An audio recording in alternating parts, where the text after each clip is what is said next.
Hey, how's it going and welcome back to my channel. Today we're going to talk about the worst art tips or art advice on YouTube. And what's even funny is these are not even coming from a particular YouTuber or a particular set of YouTubers.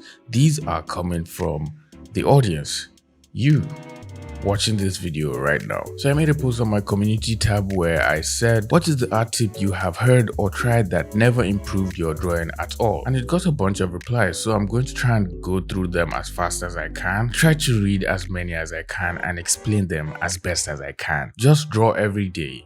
God, the burnout was intense. Drawing every day seems like a good idea at first, but you end up realizing you need to be motivated and energized to make better drawings. I feel like just draw every day is the most common art advice anyone gives a beginner. In as much as it sounds like really good advice, if you're not actually doing and practicing the fundamentals properly, it can be one of the most terrible advice to give a person just starting out in art. Yes, there is a rule that says you have to draw for about 10,000 hours or how many ever hours that is before you can see any tangible improvement in your art, but I actually believe you don't need to draw every day before you can see any improvement in your art. What you need to focus on is to break down the fundamentals into different weeks. Set aside time in your day, maybe 2 to 3 hours a day, and practice doing or whatever fundamental you have set out for that week. So if you're doing anatomy, you have 2 to 3 hours to practice drawing anatomy for that week. If you're doing color, you have 2 to 3 hours to practice painting from life or from movies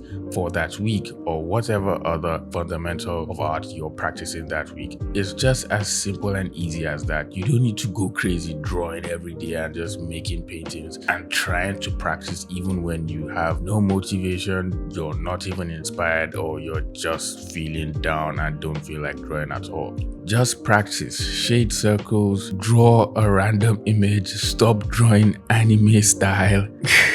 This is such terrible advice. I think I heard this a lot back in school when everyone was doing figure drawings. Most of us that were kind of geared towards drawing in a certain style, which really wasn't realistic and more stylized or cartoony, were looked at as the bad eggs per se, because we were not drawing in the regular art style that they have seen. Our drawings looked more like manga and anime, so we were just pushed aside as if these ones don't know how to draw. They're not even in this art school with us. For all the people that give that sort of advice to other people, I have no words. Be creative, express yourself. Well, that's quite blank. I mean, how can you express yourself if you don't know what you're doing in the first place? I feel like this advice is geared towards people who have already found their artistic voice and kind of know what they want to accomplish with their art.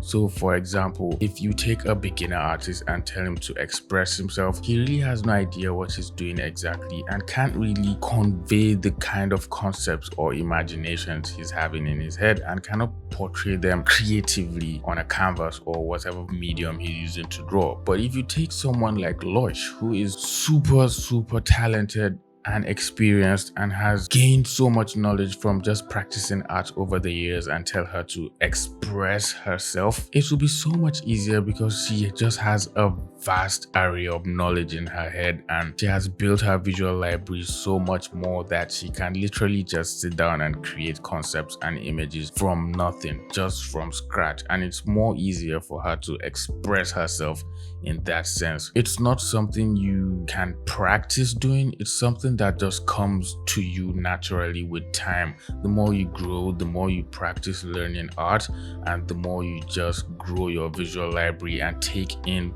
from different influences and other artists that inspire you. That way you're eventually going to find your own art style. Should I call it an art style? That way you're eventually going to find your own voice. It's all about learning from others and taking in a lot of information from every image you look at. If you want to get anywhere, you should stop drawing manga or anime. I'm joking! Stop!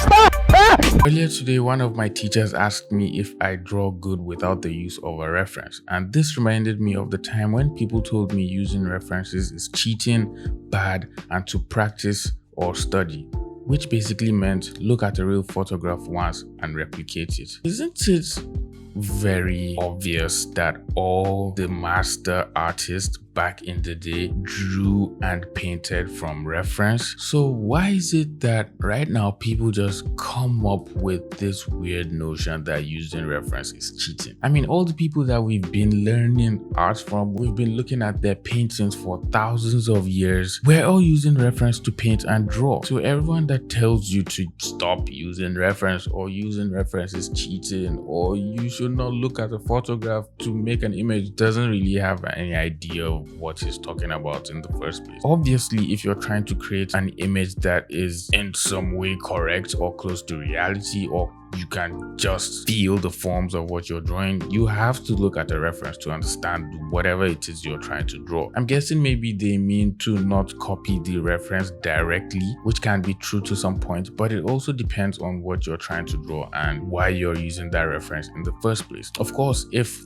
you're trying to use reference in your image, I wouldn't advise just copying the reference image one for one. How you do it is to think of an image that you're trying to draw and then take all the elements in the image that you don't understand how to draw and look for references for those particular elements and then use that to draw those particular elements in your image. So take, for example, you're trying to draw a knight or a princess. Let's just use the knight as an example. And you want to draw this knight and he's holding a lance and he is riding his horse on a horizon during sunset. Sounds like an interesting image, right? But you don't actually know what a knight looks like and you probably haven't seen a lance before in your life. How else would someone expect you to draw that from imagination? This is where reference comes in. Then you look for a ton of references for knights. You look for different references for armor, how armor looks, different designs for armor if your knight is wearing a cloak, and then you look for references for a lance, and then you look for references for people riding horseback. So now you have a ton of references that you can use to draw your image and portray exactly what is in your head accurately than how you would have drawn it without even using reference at all. How hard is that, and what made that even seem like cheating? Sometimes I feel like people giving art advice don't even have any clue what they're talking about. Please do not listen to people like that. Over-complicated methods to draw hands. You know, the one where you use a trapezoid for the palm and you draw circles for the joints and straight lines for the fingers so they end up looking like molecules at first? Yeah, that never worked for me. It's just too many things to keep track of. Using direct references for hands has been the most effective for me. Or I just do the Loish hands trick where you extend one finger out of the four and have the rest stick together and just add the thumb if I'm feeling lazy. Hands and feet are probably the hardest things to draw for almost every artist I know of, except maybe Kim Jong-gi, because I don't even classify him as an artist right now. He's probably, I don't even know, he's like God level tier. He's beaming down from the sky and just looking at us mere mortals and laughing at how we're terrible at drawing and creating images. I think what helped me improve in drawing hands was actually reading the Andrew Loomis Heads and Hands book, and I practiced most of all the diagrams in the book, all the drawings where he showed how to draw hands. I practiced drawing those, and then I started drawing my own hands from just looking at my hand and drawing it a couple of times. You just have to first off have a feel or flow or pose of the hand itself, and then you can then start breaking down the fingers and where the thumb is and how every other thing is going to fall into place. If you just nail the flow of the hand, it's easy to just break down the fingers and every other thing. If you want to improve, you need to draw every day. Just practice every day. Don't use reference. That's cheating. This person just gathered the worst art advice in the same comment. That's crazy. You just need to find your art style, which this just left me kind of stunted. Art styles are very personal, but you also need to choose the elements with intention and thought. It isn't as organic as lots of people say. If you are a carpenter, you select different tools for different jobs. It is 500% okay to draw in completely different styles for different projects or clients. Getting too attached to one way of doing lines or colors will just slow you down. Now, this actually makes a lot of sense. When you're doing client or project work, most of the time they will actually want to have you match a certain style or look they already have going for their project. So if you're hell bent on sticking to your own art style or whatever art style it is you prefer, you're going to find it really hard working on that project. If you're trying to be a freelance artist and work on client stuff, you have to be able to adapt to different art styles and just be open to exploring and improving your art to be able to get different jobs and just be much more hireable. If you draw humanoid bodies, start with the legs and not with the head. This will make anatomy easier. First, I have no idea where the heck this even comes from, to be honest, but I tried it one time and it was horrible.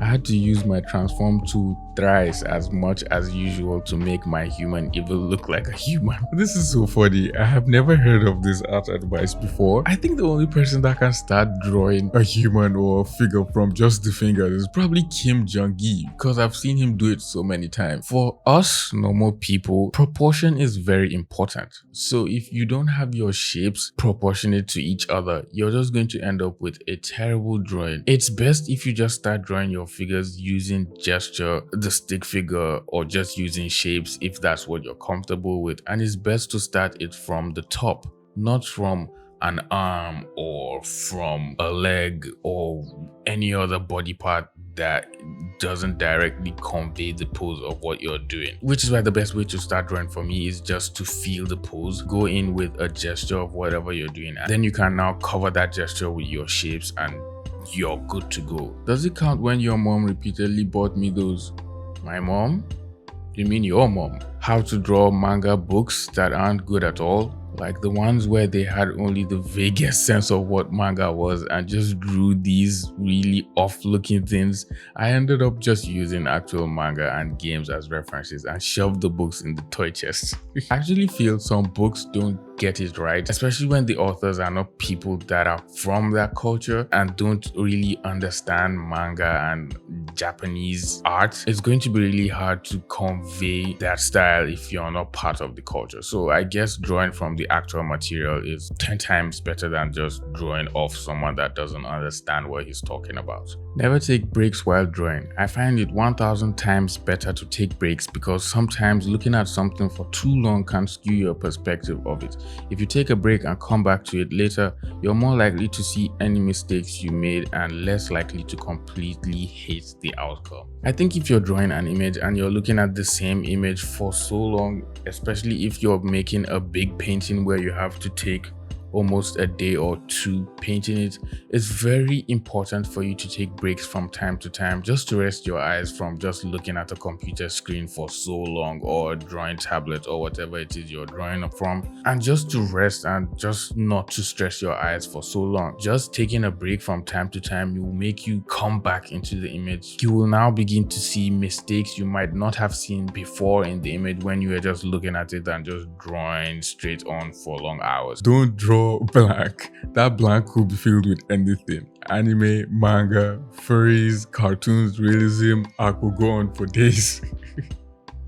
People that are just so weird. Don't shade with black. Shading with black literally helped me improve my understanding on values.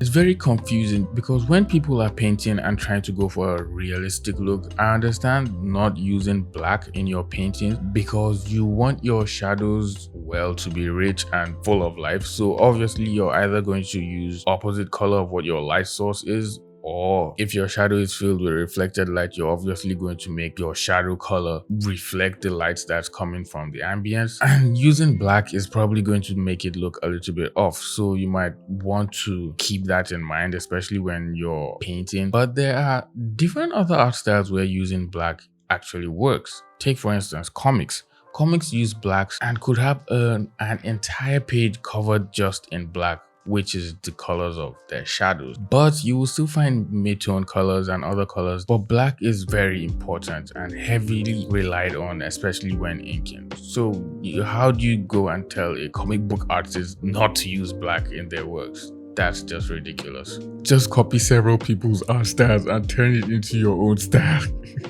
The worst advice I may have ever heard. Instead of improving, I ended up having an art block for months and I forgot how to draw and became insecure about my drawings because they weren't good enough. Well, that's before I realized that art styles are just your way of fixing your pieces. You can take inspiration from every artist you enjoy, but that's not necessarily going to make you improve your work. It's just going to help you expressing yourself later on because you've taken all these inspirations from multiple people that you enjoy, not just to copy their drawings one for one and like try to force that into becoming your own, but just take different influences from them. Maybe take in the way they use their colors in their work, or maybe take in the way they simplify their hands, or the way they simplify something in their image. I was informed by my white college art teacher as a person of color that any nose wide, round, pronounced, or flat enough noses that resemble mine or other people of color was not a proper human nose, and to refrain from drawing anything other than the most stereotypically white nose you could think of. Uh-oh, you know where this comment is going. You know where that art teacher was going. I think if you want to see the rest of the comments, you can just pause the video and read it, or you could just go down to the comments and look for it. But essentially what the art teacher was saying is drawing any nose looking like this, wide, like how noses look on almost every black person, is just bad, and you have to draw the nose straight and pointed. Where do we begin here?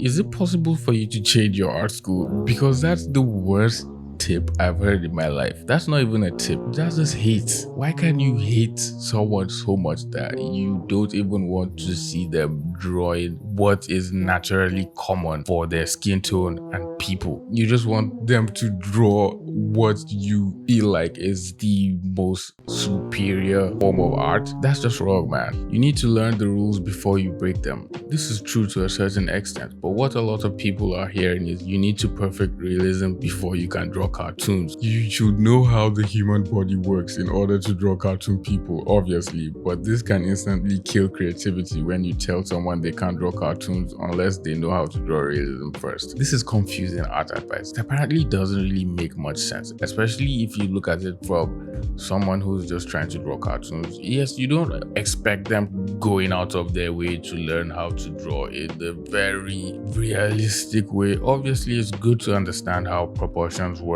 and anatomy and all that, but if your style is mostly just cartoons and just simplified art, you don't have to stress yourself learning how to draw a super realistic looking image. That is not your calling, and you shouldn't force yourself learning how to do that, except maybe you really want to learn how to do that and you enjoy doing it. Then fine, go ahead. Color in more saturated colors. Oh wow, I never thought that my burning eyes will make my art better. My style just doesn't combine well with saturated colors, and even that, what does that make any difference? There are certain art styles where using saturated colors works, but even then, it doesn't mean you should take your colors all the way from up top and just use that in your works. A good way to use saturation in your work is to surround the colors you want to saturate with much more desaturated colors, and then those colors will just start looking a bit more vibrant because they're surrounded with colors that are less saturated or dull and don't have a lot of colors in them. So obviously those ones will stand out. If you made it to the end of the video, thanks for watching. If you liked the video, please leave it a like and subscribe to my channel if you're new here. And if you want to support the channel or help an African prince, you can always buy me a coffee using the link in the description.